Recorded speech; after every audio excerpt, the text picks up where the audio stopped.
Let me start my recording so that everybody can see the after class. Okay, so let's continue. So just now we have introduced a little bit about what is a cherry diagram and inverse operations, and then let's try to continue to see what is cherry diagram. So when we're talking about cherry diagram, cherry is just like a fruit we eat every day, right?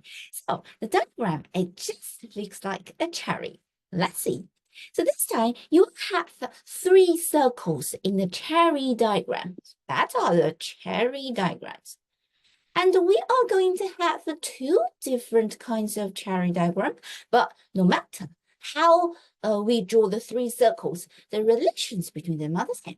So for example, when we have these 2 circles on the top, the side with the 2 circles, that will give us 2 parts. So this time, when we add the 2 parts together, they will give us the whole. So that is the cherry. And also, when we put it upside down, well, it's changed. Actually not. As you see, when we cut it in the middle, you will find the side with 2 parts, with 2 circles. That will be the 2 parts. And the side with 1 circle, that will be the whole. So this time, we are trying to split the whole to get the parts. So here, for cherry diagrams, we will have 2 very important sentences to keep in mind. First of all, when we have the 2 parts, we add them up to get the whole. When we have the whole, we split the whole to get the 2 parts. So that's how the differences between the whole and the part. But you can use another way to do it. Okay, so these are the 2 different ways to draw the cherry diagram, but they give us the same idea about the whole and the part. So this is the first thing everybody needs to know about cherry diagram. Just like we have the diagram at the corner, we have 2 cherries. Okay, the side with 2 cherries and the one side with 1 cherry. So the side with 1 cherry will be the whole. The side with 2 cherries will be the parts.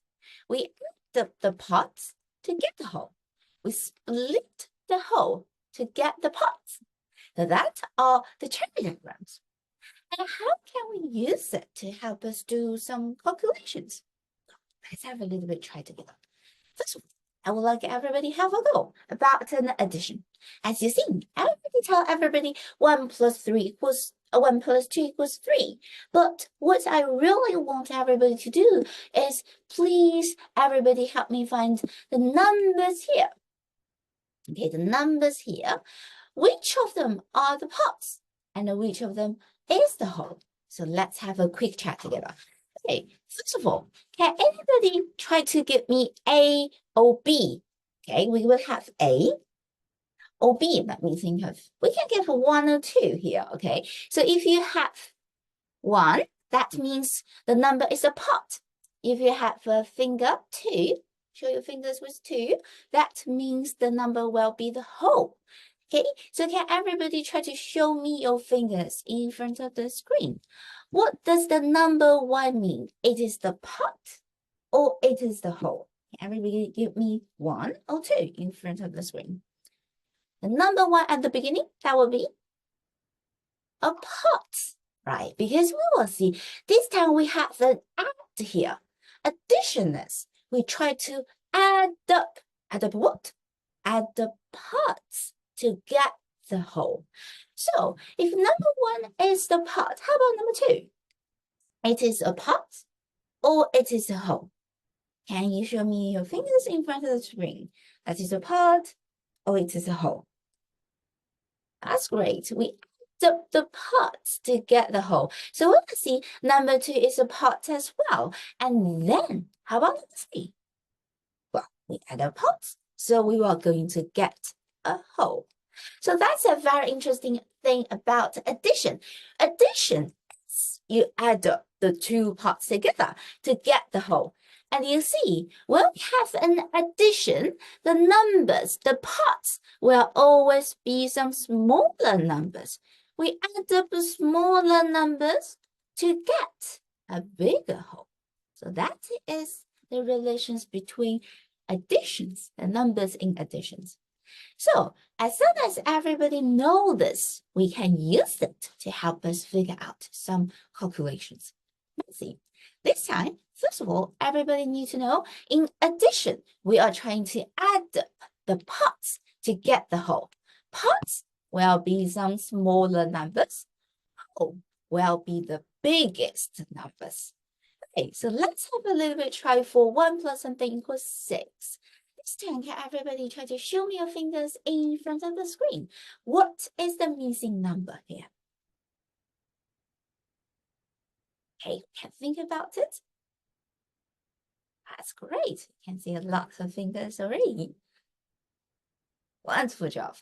Okay, so when we have 1 plus something equals 6, first of all, let's take a look of the sign. This time we have addition. So what's the interesting thing about addition? We add up the whole, add up the parts to get the whole. So this time, what are the parts? We will have number 1, that is one part. So we can put it in our cherry diagram. Well, 1 in the part circle.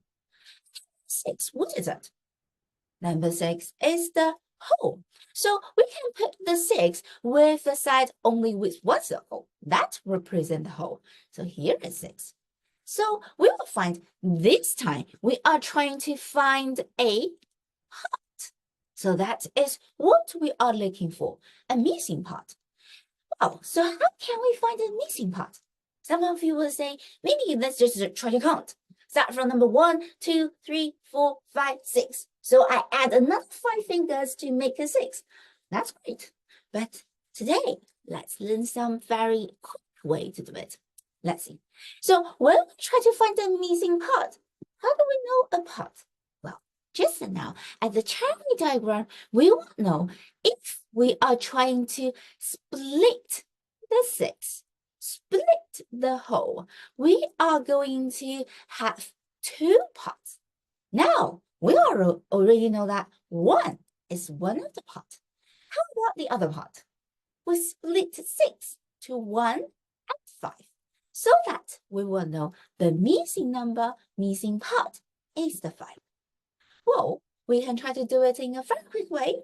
We have the whole. Take away 1 part, that will be another part. So everybody will see here, when you try to find a missing part, one way is to think about it, count all the way to 6. But when the numbers become larger, it will be a little bit hard. So what you can do here is try to use the relations. Find the missing part. We can use the whole to take away another part. That will give you another missing part. So this is a relationship everybody can use when you want to find a part. So here, when you want to use the quick way, first of all, ask yourself, what is the missing number I'm looking for? It is the part, or it is the whole. So ask yourself this very important question. I am looking for the part, or I am looking for the whole.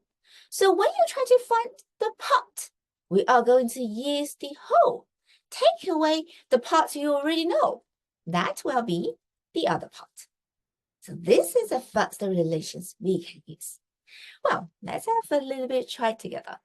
Just like we see here, when you want to find a missing part, we'll have a whole takeaway part. Okay, so I will have a quick check with everybody. For example, when I'm trying to do a calculation like 2 plus something equals 8, can anybody help me to find a number in a very quick way? Let's try to use the relations to help us. Everybody can also show me your fingers in front of the screen. That's great. Wonderful. Can see some of you already give me the idea. That's it. Wonderful idea. Okay, so some of you, I can see some of you just try to count. That's great. At the beginning, we can use our fingers to help us count. But now, since we know the relations, let's try to follow the steps and ask ourselves the question. This time, we are looking for the missing part or the missing whole. Well, in addition, we know that will be a part. We add the two parts to get the whole. So this time, the missing number is the missing part. So this is the first thing we can know. How do we find the missing part? Well, we just try to use the whole, which is the biggest number, 8. Take one part, which is the part we already know, 2. That will give us the missing part. So you can just put the numbers in. As we see, we have the whole, 8.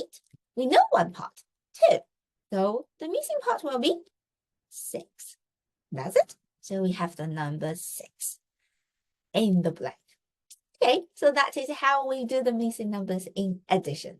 Well, is that all good for everybody? Yes. So we can give me a thumbs up if it makes sense to you. That's great. Okay, so we can use these relations to help us. They ask me, how about subtraction? Well, we have the same thing in subtraction. Well, actually quite similar. Let's take a look of subtraction. The same. When we got to subtraction, can everybody try to help me decide the whole and the part? For example, when I have 3 take away 2, first of all, can everybody help me decide? Number 3, is it the whole or the part? Can try to shout out in front of the screen. That's great. When we see 3, 2, 1, 3 is the biggest number. So when we have subtraction, it is a little bit different. Subtraction is we are trying to take away one part from the whole. So when you see the biggest number, we will say the first number. The biggest number will be the whole. Well, as you see, it's the same. Biggest number will always be the whole. But this time, in subtraction, the whole is at the very beginning. Then, when we take away number 2, what is number 2? It is a part or a whole. That is a part this time. Well, so when we take away a smaller part from the whole, we are going to have a other part left over. So that is subtraction. Subtraction is we take away one part from the whole to get the other part. And the biggest number will always be the whole. So that's the same as addition. Okay, so let's try to put addition and subtraction together to observe them. When you have subtraction, take away part from the whole. The biggest number is the first number. When you have addition, you will have the parts put together to get the whole. So the biggest number will be the end. So the end is the whole. So that's the differences between addition and subtraction. So you see, add the parts to get the whole. That's addition. Split the whole to get the parts.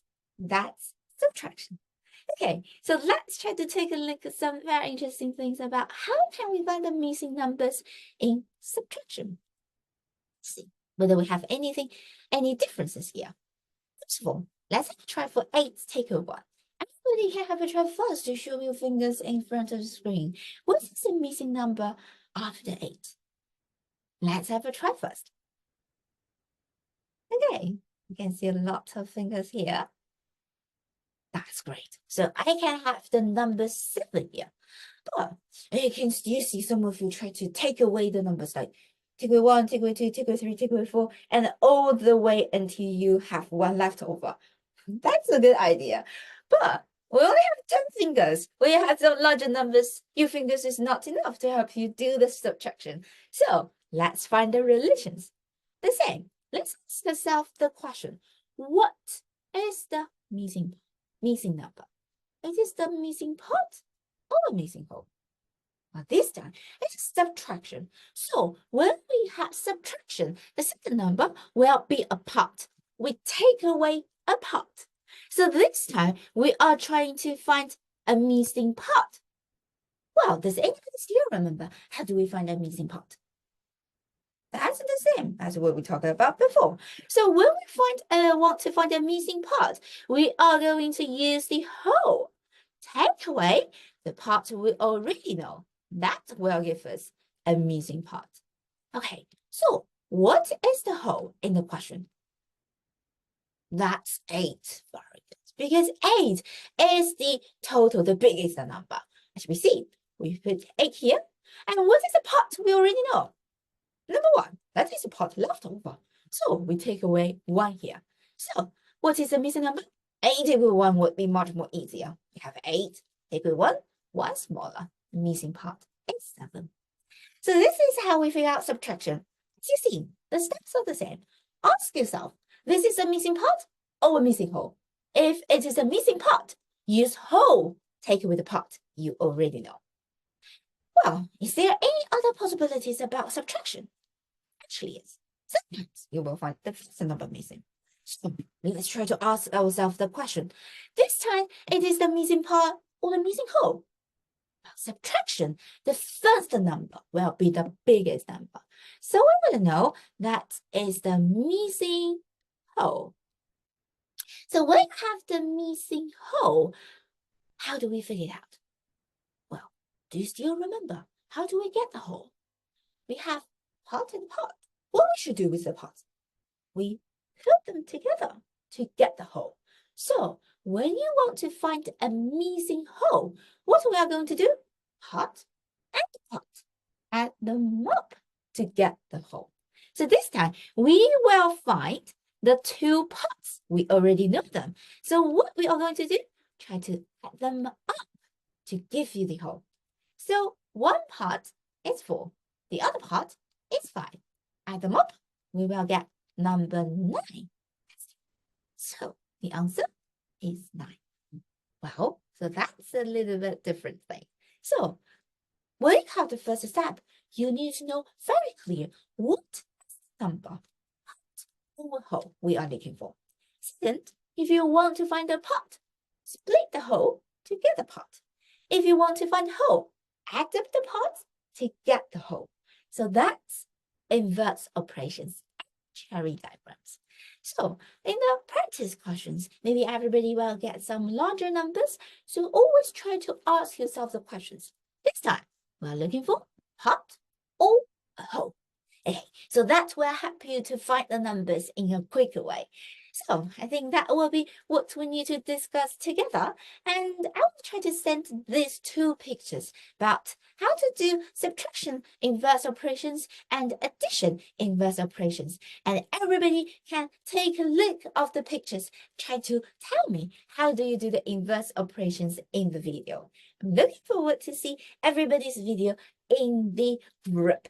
Okay, so that will be what we talk about today. And good job for the second lesson. Remember to have a little bit of practice after class. And then I will sit in the group to see everybody's teaching time video. Okay, so that's it for today. And thank you everybody to come in today. I will send the conclusion as well as the playback to everybody. Remember to review and have a try.